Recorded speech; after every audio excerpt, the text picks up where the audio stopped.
Right, welcome to this unit showcase video and tactics as well. It's for the T'au Empire. It's the Ghostkeel Battlesuit. One of my favourite sculpted models for the T'au Empire. It's a beautiful model. So in this video we'll zoom in, take a look at the one that I have to get an idea of how it looks, the paint scheme on it as well, and then we'll take a look at the stats here, different options, loadouts, configurations that you can go for, and they may well roll up some dice as well just to illustrate how the Ghostkeel can be used. So I'm going to zoom in here and take a look at the Ghostkeel. This is the model that I have painted up in the dark grey, medium grey, white and orange colour scheme there, and then like the blue colour added in as well, just as a spot colour.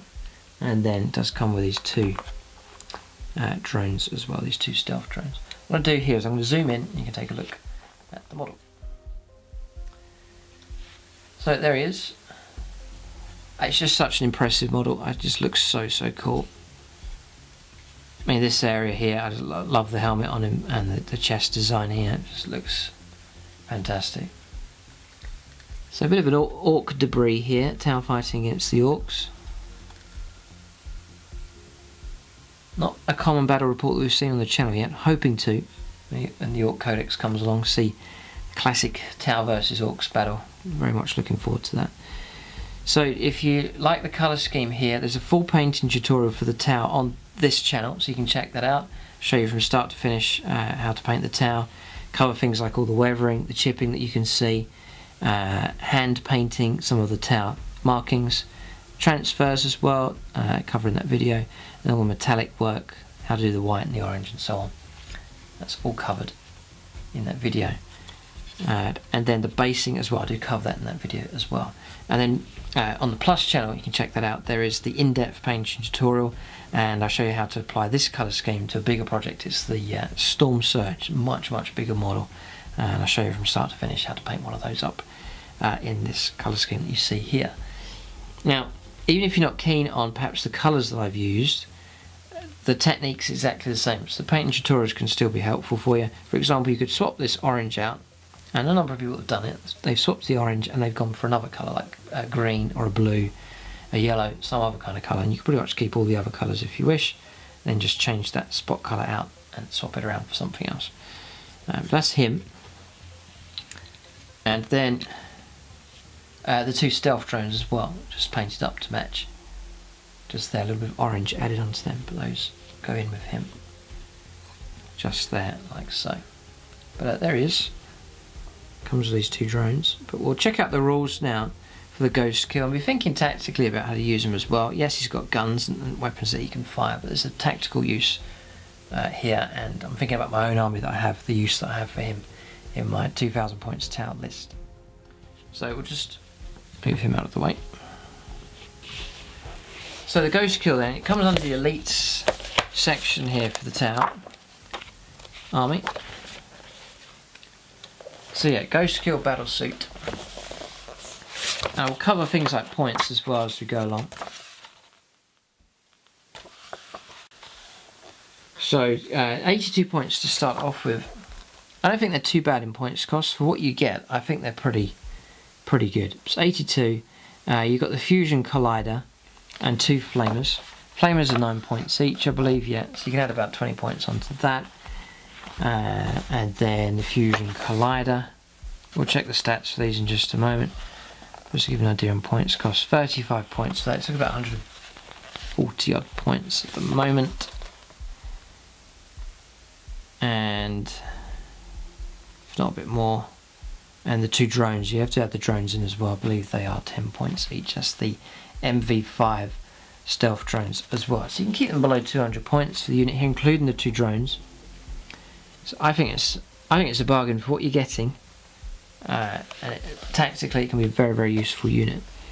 And as I discussed in here, by all means leave your own comments and feedback, especially if you're an experienced T'au player and you use the stealth, the Ghostkeel Battlesuits, then talk about your own tactics, how you use your units, whether it's one of them, two of them, multiple uses for them, how they work and so on.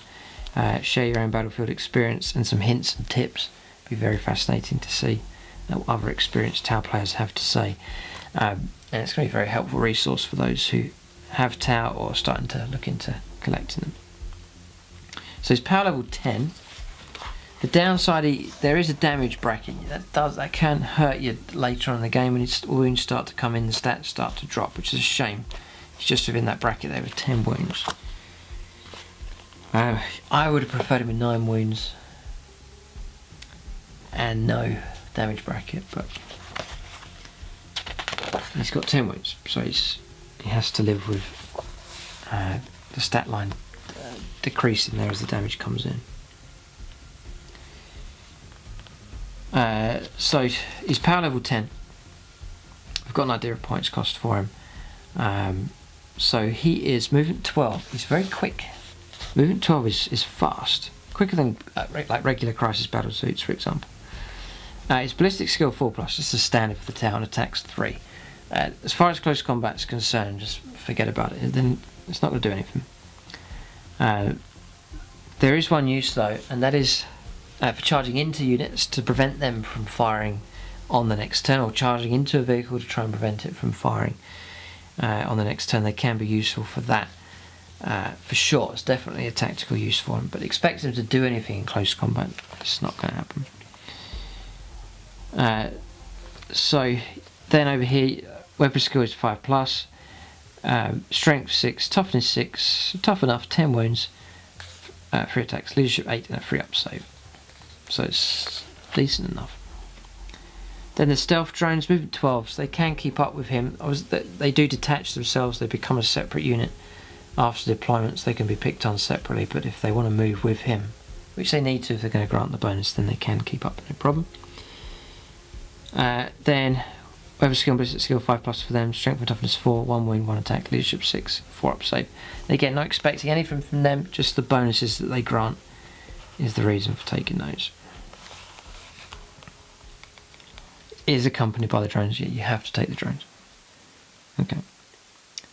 So the standard loadout that we called out earlier on is a fusion collider.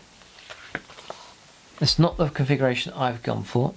The fusion collider then, range 18, so the range isn't too good, but usually going to be operating with these quite close.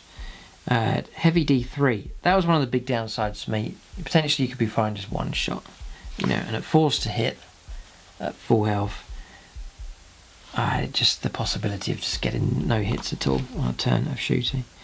But if you do get your hits, it's strength 8, -4 d6 damage if you're in half range, which is 9 here.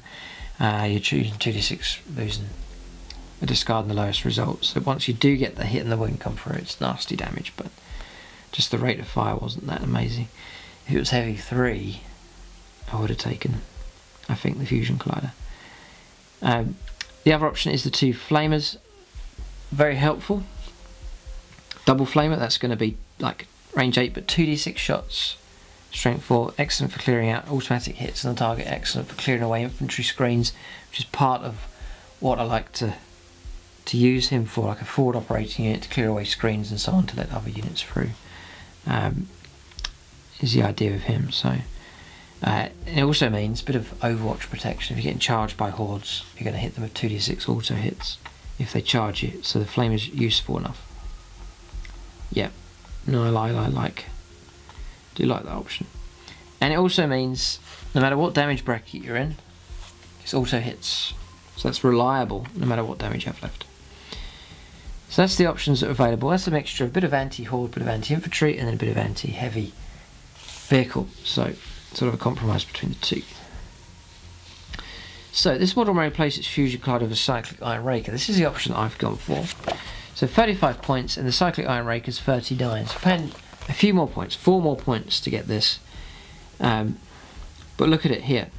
You choose your profile, range 24, so better range, and then look at this, heavy 6, guaranteed 6 shots every time. Strength 7, -1 and 1 damage.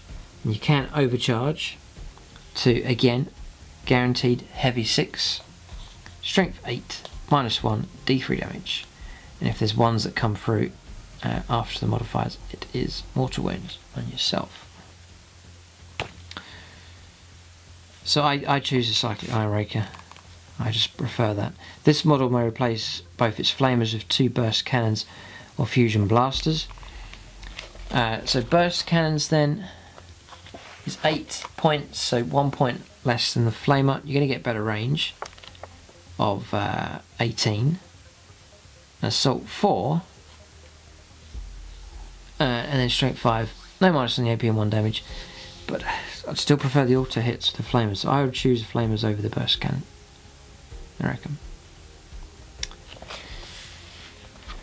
But if you're looking for range, the burst cannon's a better option.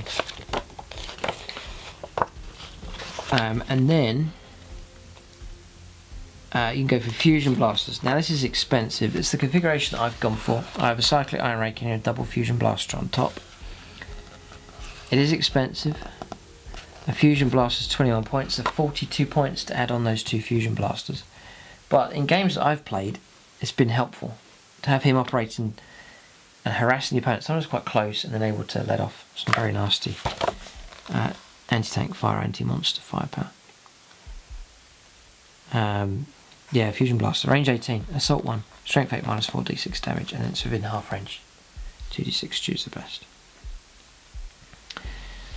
This model may take up to 2 items from the support systems list. You do have 2 slots that can be used. The upgrade that I go for, the upgrades have got more expensive than they used to be, so I'm not as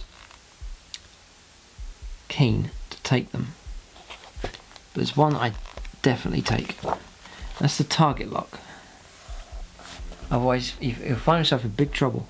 A model with a target lock does not suffer the penalty for moving and firing heavy weapons. If you look here, the Cyclic Iron Raker and the Fusion Collider are all heavy weapons. As soon as you move, you're at -1 to hit, and it's devastating for him on a 4+ to hit at the start anyway. So you'd need something to ignore that, and the target lock can help you ignore that penalty for moving and firing. He is a stealthy unit, he's going to be moving in and around. You can't be a unit that remains stationary.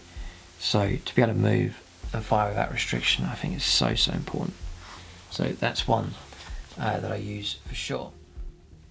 So a model with target lock does not suffer the penalty for moving and firing heavy weapons, or for advancing and firing assault weapons. There's that as well. Helpful for things like the flamers, burst cannons, and so on.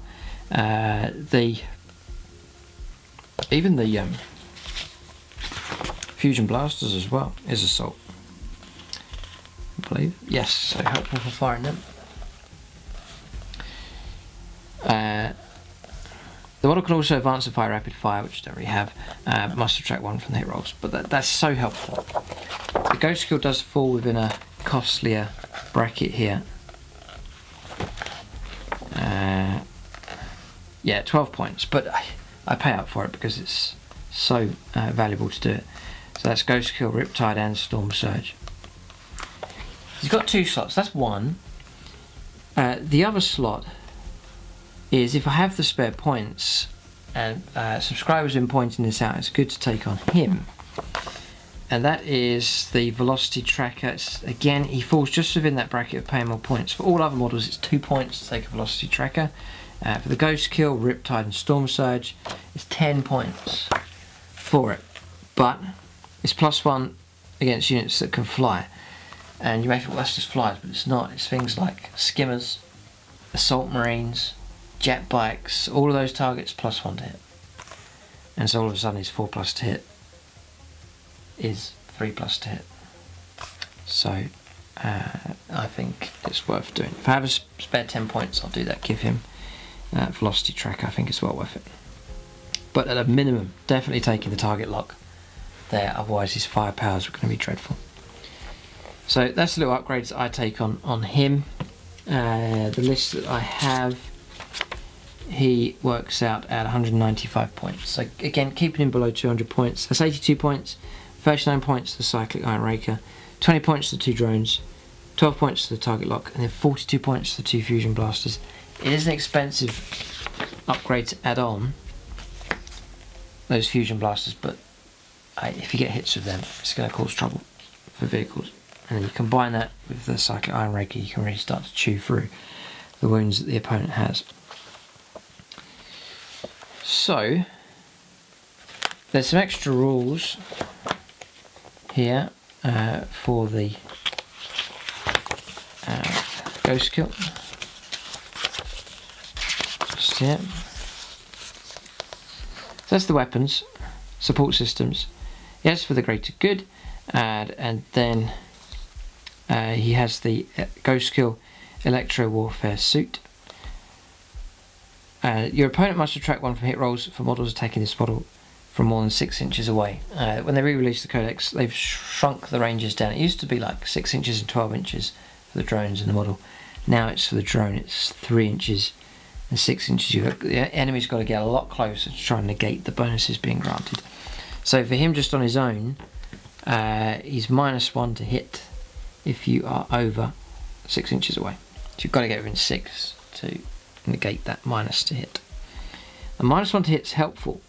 You know, guardsmen trying to fire at it, usually going to need 5s to hit instead of 4s. It's a significant reduction in reliability for them.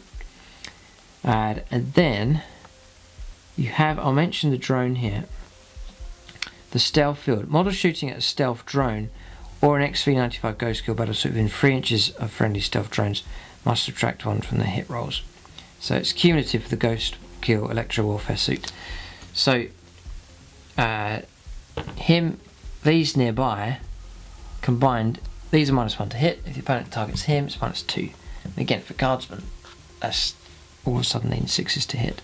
So he's an annoying target to try and eliminate with firepower because of the minuses to hit just there. And so a bit of tactics. It's so important to try and keep the drones alive. If you lose the drones, then he's only -1 to hit. If you keep the drones, he's -2. What you can do sometimes is if there is cover, so we've got a bit of cover here, just a vehicle, but what you can do, and you'll see this sometimes, is I try and hide the drones behind cover, but at the same time keeping them within 3 inches of him, so the opponent can't see the drones. So say it's a big piece of hillside or something, keep the drones out of the way, let the battlesuit stand then and do his firepower, but keeping the drones out of the way so that they can't be shot at, they can't be seen, and then the whole time they're grinding their -1 to hit onto him. It's a bit of tactica there. Other times, if there's no terrain around, which you may find yourself in that situation, I usually back the drones off as much as possible. 3 inches. Every inch counts, so just keeping them way back, just within 3 of him, and then just away. The opponent's firing across this way. Just to that. So just some little tips with him.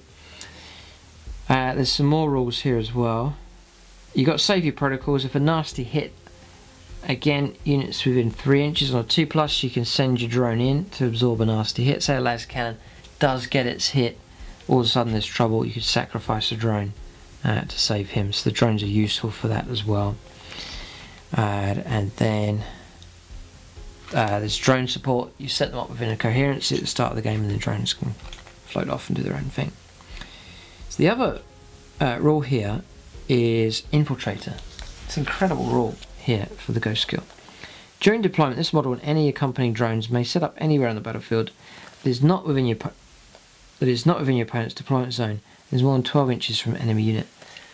Now, I believe for FAQ, correct me if I'm wrong, he's not affected by that. It's a deployment zone issue, not reserves. He's not going into reserve, it's a deployment. So I think he's fine just to deploy wherever he wants. Doesn't have to be within his own deployment zone. Turn 1.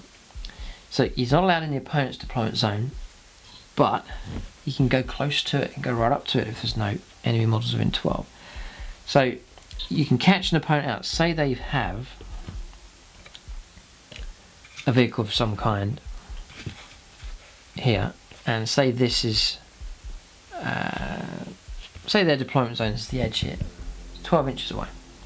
I hold him off for quite a while, as long as possible, let the opponent make his deployment, and then you see a gap somewhere where you reckon you can get in, and so I set him up within as long as he is over 12 inches from enemy unit, just there, and then you're hiding somewhere is better, just in case you don't go first. Then if you do get turn 1, if you do get to go first, 12-inch move, and then do your firepower. You wrap that target up somewhere else, and then charge in. And turn 1, you can effectively silence a unit or a vehicle of some kind. And so that's a good tactic I like to do, if possible, with the Ghostkeel. Just a quick ambush. And he has the weapons to cause trouble. Double fusion blaster, cyclic iron raker.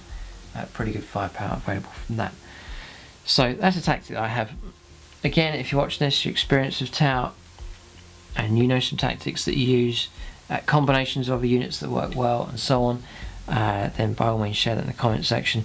I usually like to try and deploy him on a flank, so that the whole army that the opponent has is not firing at him. He's more of a distraction out on the flank somewhere, sort of sweeping around. You'll usually see me using him on a flank to be a distraction and distract the opponent with his firepower against him. So that's an option there. Another combination I like to use, I've recently started doing with him, and that is using him in conjunction with a commander. So you have the commander character, can't be shot at, he goes behind the Ghostkeel, they operate together, nasty firepower from him, and then it means the opponent can't shoot at him, he's got to get through the -2 to hit Ghostkeel in order to get through to the character. So that's worked quite well. These jumping around the table together, using their firepower. Him, I usually have 4 fusion blasters, so 4 fusion blasters, 2 more here as well. It's a lot of firepower and a pretty effective screen. So it's a helpful screen to have, especially for characters. The opponent's got to try and use up a lot of inefficient firepower in his 5, 6s to hit before he can get through to things like the characters. So that's another use that I have for the Ghostkeel Battlesuit. I'll mention a few stratagems that I've been using as well. There are some helpful ones here. Marker light's a benefit as well. 1 marker light hit or whatever target it is, reroll 1s to hit. That all helps the Ghostkeel when he's firing, so that one's good. Yeah, that's right, there's a couple here. The first one was the automated repair system. So you can pick a vehicle or a battlesuit, and it's restoring D3 lost wounds. That's helpful for a unit like him. So I like using that one as 2 command points, which I don't mind spending. I've got a brigade for my T'au army at the moment, so it's pretty good going. Then the other one's a stimulant injector, and that's 1 command point. Very, very helpful, exceptionally helpful stratagem. Use this stratagem at the start of any turn. Choose a battlesuit model from your army with a wounds characteristic of 10 or more, so he just fits within that. Until the end of this turn, use the top row for the model's damage table, regardless of how many wounds you've got left. So you've moved in, you've taken some damage, you want to unleash your firepower, and then all of a sudden you're on 5s to hit. You can play that, and you're back to firing at your normal ballistic skill. It's excellent, very, very helpful card to use. Yeah, and you can play it turn after turn. If he's like got 1 wound left, you can still fire with a normal ballistic skill. It's very, very helpful. So that's the stratagems I like to use. We'll line up some bit of firepower here. This is a sort of a typical target, a standard vehicle, 10 wounds.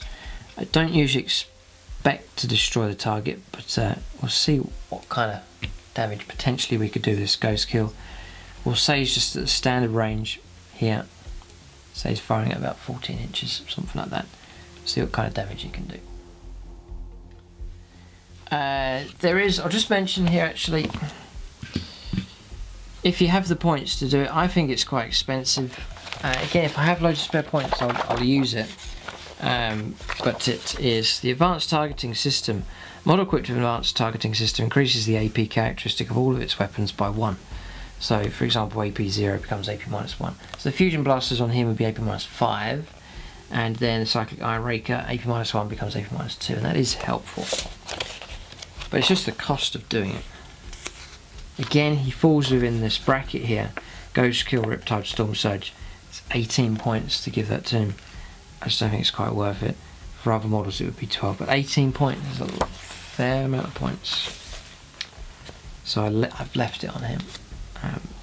So that's another option you can go for. So we'll fire him then. Let's say he's moved into here. He's a bit hit and miss. We'll say there's no marker light support, so we're just firing all of our weapons into this. But guaranteed 6 shots. I love the idea of solid 6 shots every time. Forced to hit this rhino. We'll say that we will supercharge. And there's some ones. This is the danger here. So there's a couple of mortal wounds. We'll just say he takes the mortal wounds just there. And we've got ourselves 3 hits. Supercharges strength 8. So 3s for wounds. And they all wound. Be forced for saves. It's only -1. And it's past all of them. So that's the danger. Is that the saves can be made. So it's sort of hit and miss with this one. And it is hit and miss with the fusion blasters. Now, it's okay. I'm not expecting him to wipe out targets. I prefer him just to stay alive. Stay alive. One turn after the next. Stay alive. Stay alive. Drift around. Attract firepower. Let the opponent waste firepower. You know, not firing at full effect. -2 every time. The opponent getting annoyed that he's not hitting the target, diverting more firepower, and that keeps the firepower away from other units that are easier to hit. It's all directed against him. 2 fusion blasters. The off chance we get some hits. 2 hits come through. That's a good result. Strength 8s of 3s for wounds. 2 get through. The armor's been bypassed. It's 2d6 damage and rolled 7. And all of a sudden, with those fusion blasters, made a mess of that tank's just 3 wounds left. So that happens at times, as I was saying earlier on, during games. Get a couple of hits to the fusion blasters, suddenly there's trouble for a target. We'll move him in closer, so now he's in a more effective range of the fusion blasters. So 6 shots of the cyclone raker here as a mortal wound. So as you can see, the ones coming through here, a marker light hit is going to prove very helpful for him. But really helpful. Yeah. You know, with 6 shots you're bound to get a 1 on average each time, so the ability to reroll ones would be helpful. Just keeps you away from getting those mortal wounds. We'll save that as a miss. Again, that's the average. 3 hits. The wounds come through though. 4s to save. 2 have saved. D3 wounds. A wound caused by that. Then the chances here of the 2 hits again with fusion blasters. 3s for wounds. Oh, 2 3s. 2d6. First one, 2d6. Discard the lowest. Say it's reset here. 2d6. Discard the lowest. Wow, 12 wounds total. Tank destroyed. So I think you're getting the idea of the value of the fusion blasters on there. So it's usually vehicles I'm going after. So this one not quite so effective, you know. So maybe the D3 shots there, the fusion collider is a possible combination there to go real sort of anti-tank. But I like this. I can go anti-tank. I can try and fire and cause trouble there with the overcharge, or anti sort of heavy infantry. That kind of option as well. So it's quite versatile, the cyclic weapon. So I'm not too worried about changing that around. But fusion collider perhaps is definitely an option. There's the drones then. It said they can swing around and save your protocols on him if they need to, and just staying out of trouble, trying to stay out of line of sight if possible as well, just to grant the bonus, but to keeping themselves alive is very important also.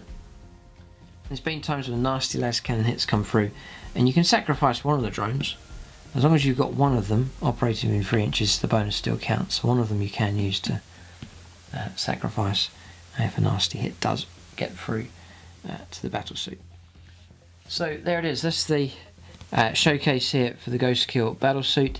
Happy to have him. He's in my new list here for the T'au, and performing that sort of flanking manoeuvre with him, or infiltrating in close, ready to pounce on units, especially vehicles, to try and silence them with an early ambush. If he doesn't cause any damage, just try to charge in and stop that unit from shooting. So helpful enough. A real harassing, annoying unit here for the opponent to try and deal with. The stones there, there's drones there to add protection, and then we talked about the working in combination with characters, especially as a shield, hard to hit shield that characters can hide behind, and he can offload there with his fusion blasters every turn whilst being protected by the Ghostkeel. It's a combination that I like using at the moment.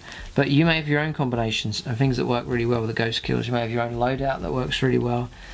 specific task that your Ghostkeel or Ghostkeels have, then by all means share that in the comment section below. But there it is, that's the tactics and showcase video for the Ghostkeel. Keep a lookout for progress here with the T'au. I'm doing the tactical videos for them. Hope to have the army revamped and finished off. There'll be a start collecting video for them and a final completed army as well, and then battle reports. Battle reports coming through already for these guys on both of the channels, so keep a lookout for that developing in the future as well. But there it is, that's the video. Thanks for watching and tune in.